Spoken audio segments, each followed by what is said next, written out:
barke borom Tuuba ndi yéeme na moom Ahmada Jaw moom xasaayit moom Serigne Saliou Mbacké moom Cheikhul Khadim tarkalla ñu ngi lay siyaar bu baax sëñ bi yow li ngay def ni am na solo lool de yow daa mel kaamil nga nekk di bind nii waaw ci kaamil nga xamante ni yaa ngi ko tàmbalee alif laam miim ba nekk ca cappaandaw la nii waaw jamono ji de moom ñu ngi ci cappaandaw gi nga xamante ni bii yaa ngi fan ni maa ngi nii xool onze rabbi naa si laay bind nii waaye lii moom yéeme na de allahu akbar ñu ci laa toll nii jamono ji tarkalla waaw lii de dëgg tawfeex la bii moom mooy ñaata kaamil mooy première kaamil bi wala deuxième kaamil wala ñetteelu kaamil bi bii nag moom mooy deuxième waaw lii moom tawfeex dëgg la de moom moom mooy ñaareel bi nga xam ne bind nañ téere suñu borom ndeysaan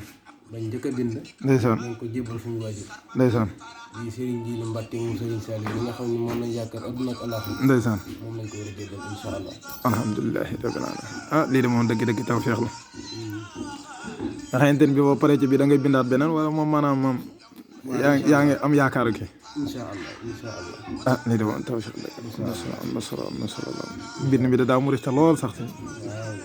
lii de moom nit ñi dañoo jàpp ne lii moom jamono suñu sari la xewoon waaye daal daa leen nit ñi dañoo jàpp ne xew ba léegi waaye nekk mu ngi am ba léegi de lii de kéemaan dëgg ku ñëw fii ci daaray God di nga xam ne am na lii kay tabarkàlla lii kay moom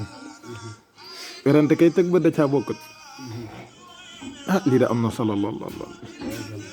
tabarkàlla